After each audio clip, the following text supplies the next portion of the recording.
네, 안녕하세요. 2025년 10월 셋째 주. 정말 숨가쁘게 돌아간 한 주였습니다.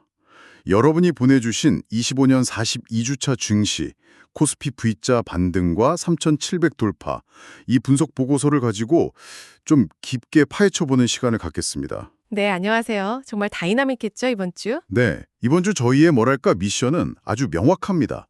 그 심장이 막 멎을 뻔했던 주 초반 하락에서 어떻게 코스피가 그렇게 V자로 확 날아올라서 3,700선이라는 좀 상징적인 고지를 점령했는지 여러분 분석 자료 통해서 그 맥락과 의미를 제대로 짚어보는 겁니다. 네, 그 과정이 정말 중요했죠. 아니 정말 월요일 화요일만 해도 분위기가 싸늘했는데 어떻게 갑자기 이런 반전이 꼭 영화 시나리오 같지 않나요?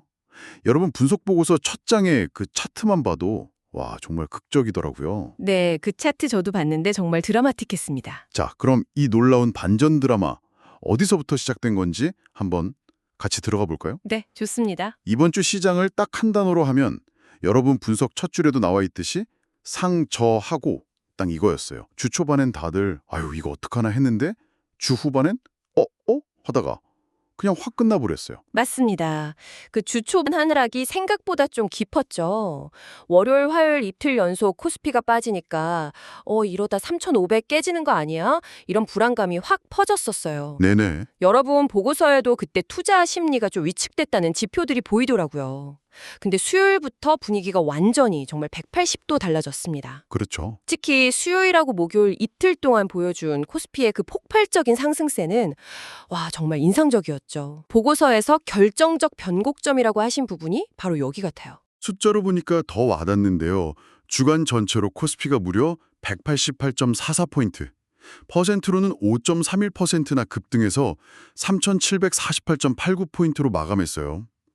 와, 네, 정말 큰 폭이죠. 특히 목요일에 그 3,700선을 딱 돌파하는 순간은 뭐랄까 시장 참여자들한테 주는 심리적인 안정감, 기대감 이게 좀 남달랐을 것 같아요.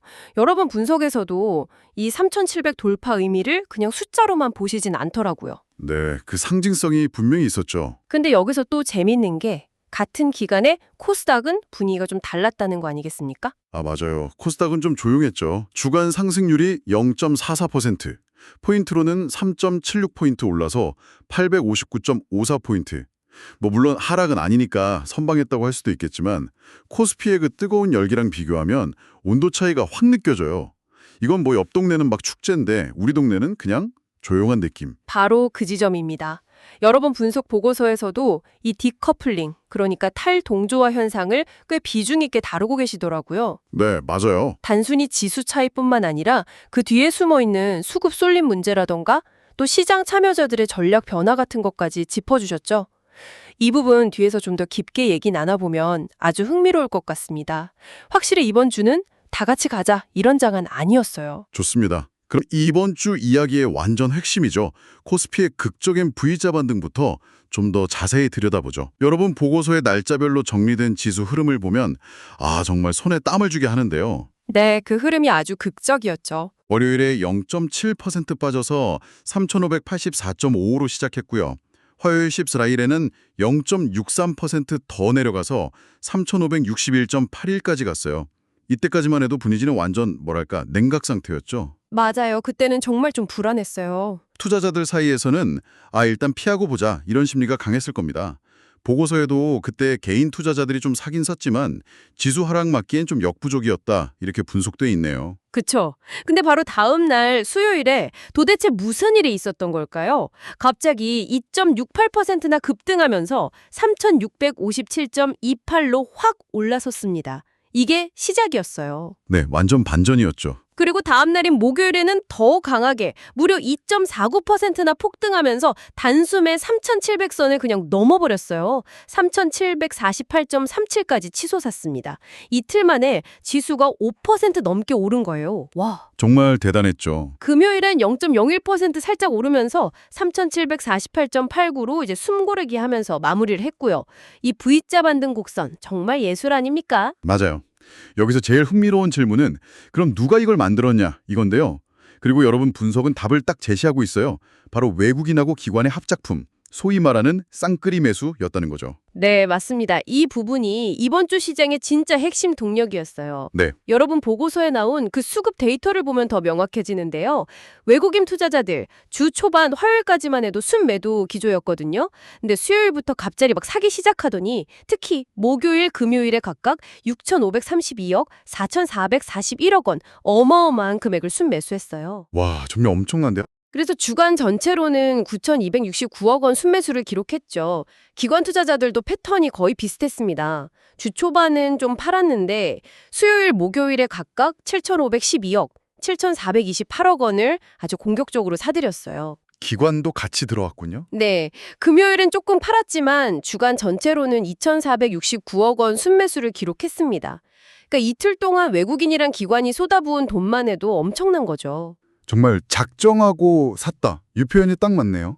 월화 이틀 동안 그렇게 떨어지는 걸 마치 기다렸다는 듯이 수요일부터 외국인이랑 기관이 동시에 이렇게 강하게 산 이유 뭘까요?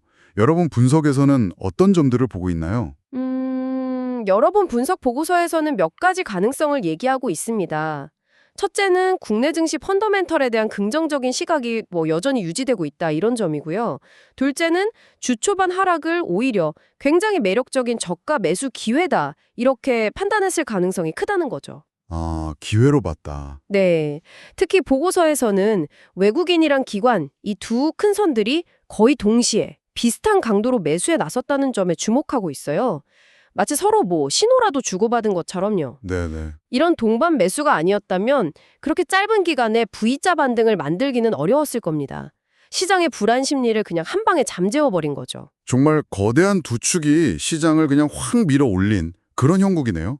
근데 그 과정에서 개인 투자자들 움직이면 또 달랐다는 것도 참 흥미로워요. 맞아요. 개인들은 좀 다른 패턴이었죠. 이런 도고서 데이터를 보니까 개인들은 월요일 하락장에 1조 1천억 원 넘게 순매수하면서 방어에 나서는 듯 했거든요. 근데 정작 지수가 막 급등하기 시작한 수요일, 목요일에는 각각 9,700억, 1조 3,900억 원 넘게 순매도하면서 차익 실현에 나섰어요. 네. 결과적으로 주간 총 1조 4,363억 원 순매도를 기록했네요. 네, 그러니까 개인 투자자들은 이 단기 급등을 이용해서 현금을 확보하자 이런 움직임으로 해석될 수 있습니다. 여러분 분석해서도 이 부분을 주요 투자 주체별로 시각이나 전략 차이가 좀 심화됐다 이런 측면에서 분석하고 계시죠? 네. 외국인이랑 기관은 지금이 살 때다 이렇게 본 반면에 개인들은 일단 수익 실현하고 보자 이런 심리가 강했던 걸로 보입니다. 누가 옳았는지는 시간이 지나봐야 알겠지만 시장 참여자들이 서로 다른 생각을 하고 있었다는 걸 아주 명확하게 보여준 한 주였습니다. 자, 그럼 이제 시선을 코스닥으로 한번 돌려볼까요? 코스피가 그렇게 뜨거운 축제를 벌이는 동안 왜 코스닥 시장은 상대적으로 좀 잠잠했을까요?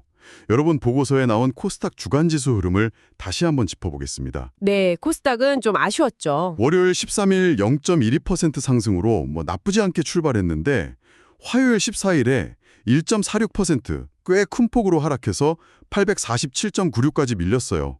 코스피 저점 찍던 날이랑 같죠. 네. 수요일 15일에 코스피 따라서 1.98% 반등해서 864.72까지 회복하긴 했지만 그 상승 동력이 오래가질 못했어요. 목요일 16일은 고작 0.08% 상승에 그쳤고 금요일 17일에는 다시 0.68% 하락하면서 결국 859.54로 한 주를 마감했습니다. 코스피의 그 V자 반등과는 너무 다른 오히려 약간 좀 힘이 빠지는 듯한 그런 모습입니다. 코스닥 부진의 핵심 원인 역시 수급입니다. 이건 여러분 보고서에서도 아주 명확하게 지적하고 계세요. 코스피랑은 정말 정확히 반대 현상이 나타났습니다. 외국인하고 기관이 같이 팔았어요. 아, 같이 팔았군요. 네, 외국인은 한 주 내내 거의 매도 우위를 보이면서 총 2,236억 원을 순매도했고요. 기관 역시 마찬가지였는데 특히 목요일 하루에만 2,361억 원을 팔아치우는 등 주간 총 4,300억 원을 순매도했습니다. 코스피 시장에서 그렇게 막 사던 것과는 완전 반대죠. 개인 투자자들이 6,873억 원 이상 순매수하면서 어떻게든 지수를 좀 방어하려고 애는 썼지만 외국인이랑 기관이 던지는 물량을 다 받아내기에는 좀 역부족이었군요. 그렇죠. 여러 번 보고서 표현을 빌리자면 시장의 관심과 유동성이 코스피 대형주, 특히 특정 섹터로 쏠리면서 코스닥 중소형주는 상대적으로 소외되는 현상이 심화되었다. 딱 이렇게 정리할 수 있겠네요. 정확합니다. 이게 바로 아까 말씀드렸던 디커플링 심화 현상인 거죠. 시장 전체에 돈이 많아도 그 돈이 어디로 흘러가느냐에 따라서 이렇게 결과가 달라지는 거예요. 네네. 여러분 분석에서도 특정 섹터, 아마 보고조 해시태그에 언급된 반도체 같은 그런 주도주 섹터로 자금이 확 쏠리는 현상을 지적하고 계신 것 같습니다. 결국 같은 시장 안에서도 되는 놈만 되는 이런 차별화 장세가 더 뚜렷해지고 있다는 아주 강력한 증거죠. 시장 내부의 온도차는 이렇게 극명했는데 그러면 시장 전체의 체력이라고 할 수 있는 증시 주변 자금 상황은 어땠을까요? 이 부분에 대한 여러분 분석도 상당히 흥미로운데요. 먼저 고객 예탁금, 그러니까 투자자들이 주식 사려고 증권사에 맡겨둔 대기 자금을 좀 보죠. 네, 예탁금 동향도 중요하죠. 주 초반 화요일 14일에는 8,001조 9,080억 원까지 늘면서 사상 처음으로 800조 원을 넘기기도 했어요. 이때만 해도 와 진짜 총알이 이렇게 많다고 다들 그랬죠. 네, 800조 돌파는 상징적이었죠. 근데 이상하게도 코스피가 막 급등하던 수요일 목요일을 거치면서 오히려 줄어들기 시작했어요. 금요일에는 765조 3,740억 원으로 마감했습니다.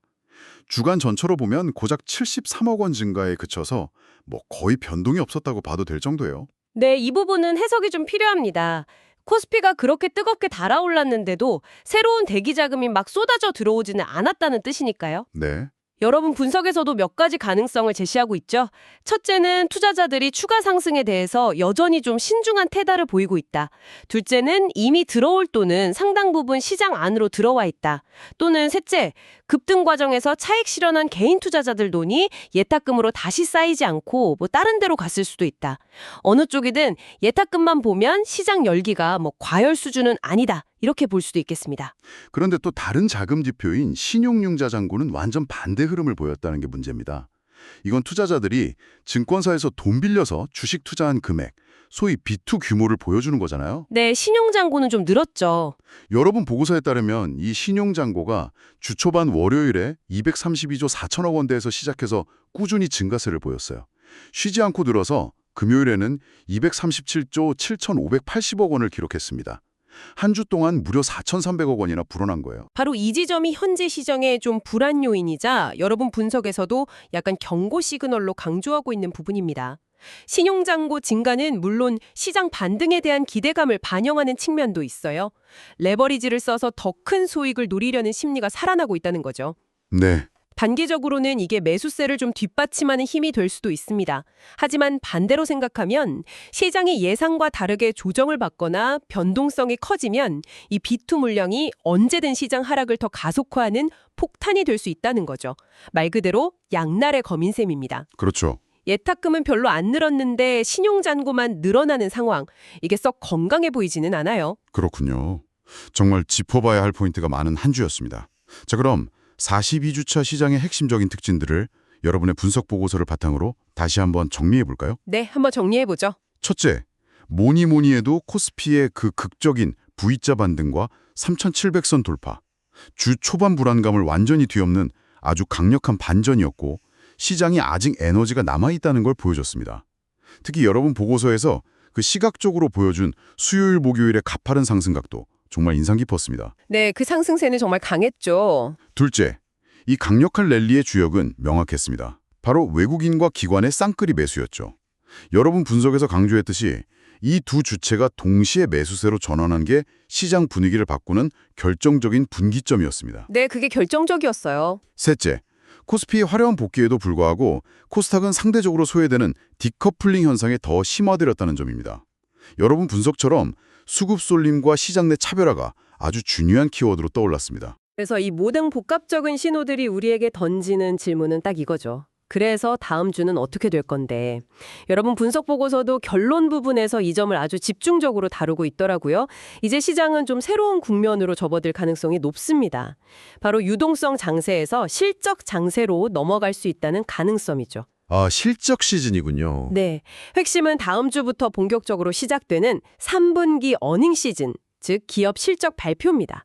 여러분 분석에서도 강조하셨듯이 이제부터는 뭐 시장에 돈이 많다, 분위기가 좋다 이런 것보다는 개별 기업들이 실제로 얼마나 돈을 잘 벌었느냐, 이게 주가 방향을 갈 가장 중요한 변수가 될 거라는 거죠. 네. 시장의 기대치, 그러니까 눈높이가 상당히 높아져 있는 상황에서 과연 기업들이 그 기대를 충족시키는 실적, 즉 어닝 서프라이즈를 보여줄 수 있을까요? 만약에 기대에 못 미치는 좀 실망스러운 결과가 나온다면 곧바로 실망 매물이 쏟아지면서 주가 변동성이 커질 수 있습니다. 그렇죠. 기대가 크면 실망도 클 수 있으니까요. 또 다른 고려사항은 단기 급등에 따른 기술적 부담입니다. 코스피가 이틀 만에 5% 넘게 올랐으니까 당연히 이거 너무 과열 아니야? 이런 우려가 나올 수밖에 없죠. 여러분 분석에서도 이 부분을 지적하면서 추가적인 상승 모멘텀이 좀 부족하면 언제든 차익 실현 매물이 나오면서 숨고르기 나 조정 국면이 나타날 수 있다 이렇게 전망하고 있습니다. 코스피 3,700선이 과연 지지될 수 있을지 이게 중요한 시험대가 될 것입니다. 네, 3,700선 지지 여부가 관건이겠네요. 마지막으로 당연히 국내 시장만 볼 수는 없겠죠. 여러분 보고서 말미에도 언급되었듯이 미국의 주요 경제 지표 발표 결과나 연준 위원들의 발언 내용, 또 여전히 좀 불안한 인플레이션과 공급망 문제, 그리고 중국 경제 회복 속도 같은 글로벌 매크로 환경 변화 역시 계속해서 국내 증시에 영향을 미칠 변수들입니다. 뭐 안팎으로 신경 쓸 게 많아요. 결국 다음 주는 기업들 성적표를 하나하나 확인하면서 진짜 실력 있는 기업을 가려내는 옥석 가리기가 그 어느 때보다 중요해지는 시간이 되겠군요. 여러분의 분석 보고서도 바로 이 점을 강조하고 있고요. 네, 맞습니다. 이제는 옥석 가르기가 정말 중요해졌죠. 2025년 42주차, 주 초반에 그 공포를 딛고 외국인과 기관이라는 아주 든든한 지원군 덕분에 코스피가 새로운 고지를 점령했습니다. 정말 역동적이고 드라마틱한 한 주였음을 여러분의 분석 자료를 통해 다시 한번 확인할 수 있었네요. 시장의 강한 체력을 좀 엿본 것 같기도 한데 동시에 코스닥의 소외와 좀 불안하게 늘어나는 신용잔고는 마음 한편을 무겁게 만드는 것 같아요. 네, 그렇기 때문에 지금은 막 흥분해서 무작정 따라가는 매수, 소위 추격 매수는 좀 경계해야 할 시점이라고 여러분 보고서도 조언하고 있습니다. 차분하게 발표되는 기업들의 3분기 실적을 꼼꼼히 확인하면서 펀더멘털이 탄탄한 좋은 기업을 선별하는 작업이 중요합니다. 네. 실적이 뒷받침되는 우량주 중심으로 포트폴리오를 점검하고 만약 시장이 조정을 보인다면 오히려 좋은 기업을 싸게 살 수 있는 분할 매수의 기회로 삼는 전략도 고려해 볼 수 있겠습니다. 물론 여러분 보고서 마지막 문장처럼 모든 투자의 최종 판단과 그 책임은 투자자 본인에게 있다는 사실. 이거 항상 잊지 말아야겠죠? 네, 오늘 저희와 함께 여러분이 보내주신 분석 자료를 바탕으로 이 복잡하고 흥미로운 시장 상황을 깊이 있게 들여다봤습니다. 마지막으로 이 모든 것을 종합해서 여러분께 질문 하나를 던지면서 마무리할까 합니다. 이번 코스피의 극적인 V자 반등과 3,700 돌파, 여러분의 분석 자료 속 여러 데이터를 종합해 볼 때 이것은 시장의 진정한 체력이 회복되고 있다는 신호일까요? 아니면 다가올 3분기 실적 발표라는 냉정한 평가를 앞두고 나타난 어쩌면 마지막 불꽃 같은 일시적 과열일까요? 여러분은 이 상반된 신호들 속에서 어떤 기회와 위험을 읽고 계신가요? 네, 정말 생각해 볼 만한 질문이네요. 오늘 여러분의 깊이 있는 분석 덕분에 더욱 풍성한 이야기를 나눌 수 있었습니다. 함께해 주셔서 감사합니다. 다음 시간에 또 흥미로운 주제로 찾아뵙겠습니다. 네, 감사합니다.